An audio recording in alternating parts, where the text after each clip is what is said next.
Senator Clinton and Senator Obama will square off Thursday in a CNN Univision-sponsored debate in advance of the Texas and Ohio primaries March 4th. The debate will be at the University of Texas. Many Texans, however, are simply furious about an issue that the presidential candidates are just trying their darndest to ignore. It's the plan to build a massive superhighway, the Trans-Texas Corridor, the NAFTA Superhighway, which will run from our border with Mexico across Texas, and that superhighway intended to go all the way up to Canada. Bill Tucker has the report. It's known as the TTC, the Trans-Texas Corridor, I-69, or just the NAFTA Superhighway. 1, 2, 3, 4. It's highly controversial. The proposed route from Laredo, Texas to Texarkana, Texas would be a 4,000-mile network of new toll roads with truck and car lanes, rail lines, pipeline, and utility zones. Its projected cost, $183 billion over 50 years.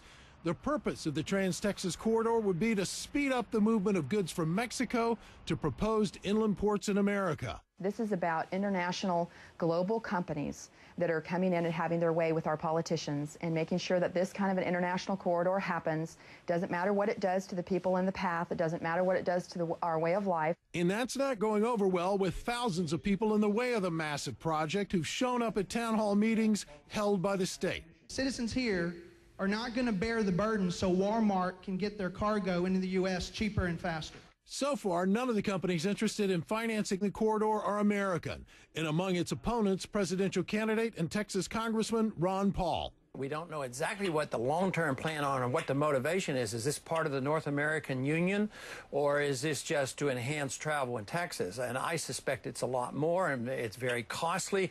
It involves millions of acres that may be taken under eminent domain. And besides that, everybody I've run into in Texas, the people here don't want it. The Texas Department of Transportation notes that 3/4 of the traffic coming out of Mexico to the U.S. comes through Texas. It argues that Texas has to find a way to accommodate the traffic and fund the corridor's construction. Frankly, we're in a different day and age right now, and the way we built our roadways 50 years ago simply isn't keeping up with the congestion that we're seeing here in Texas now. There is no voter approval needed for the project. So, like it or not, Texans could just have to live with the corridor, and the state is vowing to use eminent domain to lay claim to any landowners who oppose the project.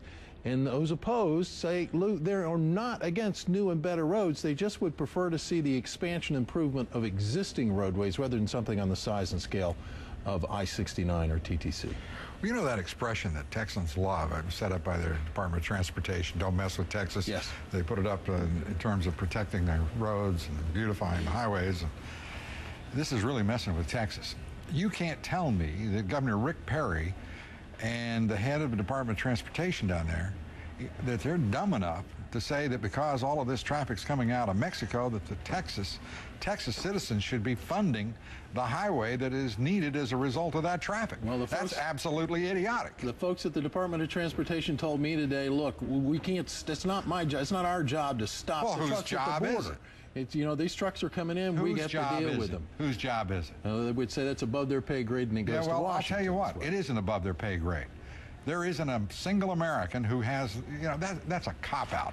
Every American gets a voice on these issues, and every Texan certainly should. And I got to say, if people are putting up with this nonsense from their state government and Governor Rick Perry and their Department of Transportation, these aren't the Texans that I know and who I respect mightily. I mean, to put up with this is just idiotic. Well, they're not putting up with it. By some of the estimations that I got this afternoon, 10,000 people have shown up at these 46 town hall meetings, which wrap up this week.